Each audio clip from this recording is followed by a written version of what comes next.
Un discours qui ne passe ni au Tchad, ni au Sénégal. N'Djamena et Dakar réagissent vivement aux propos tenus par Emmanuel Macron hier lors de la conférence des ambassadeurs.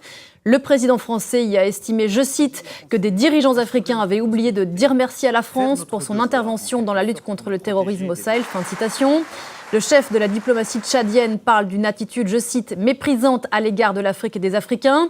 Quant au Premier ministre sénégalais Ousmane Sonko, il écrit sur le réseau social X que la France, je cite, n'a ni la capacité ni la légitimité pour assurer à l'Afrique sa sécurité et sa souveraineté sur fond de retrait annoncé des troupes françaises de plusieurs pays d'Afrique.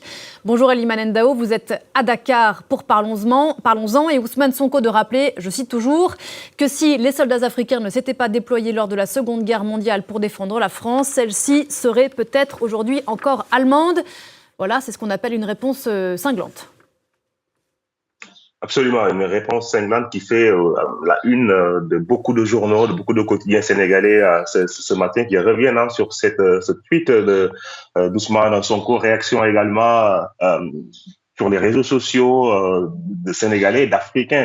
Le tweet d'Ousmane Sonko a été vu plus d'1 million de fois depuis cette annonce. Et c'est pas la première fois qu'Ousmane Sonko désavoue publiquement Emmanuel Macron. La première fois, c'était lors de la visite de Jean-Luc Mélenchon. C'était au début de leur mandat, au mois d'avril-mai.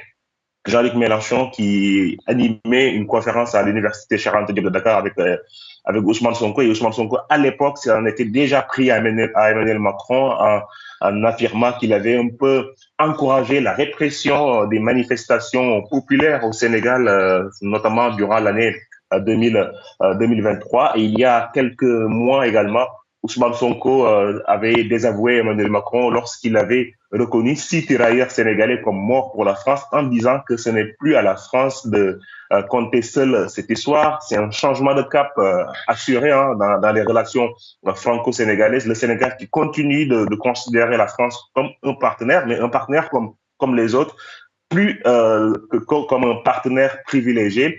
Et dans le discours, le ton a changé entre ce qu'on a connu d'habitude durant les régimes précédents, des présidents qui étaient pas forcément en désaccord avec la France. Là, il y a plusieurs points de désaccord soulignés dans le ton entre les nouveaux dirigeants sénégalais, Bassirou Diomaye Faye, Ousmane Sonko et Emmanuel Macron, le président français.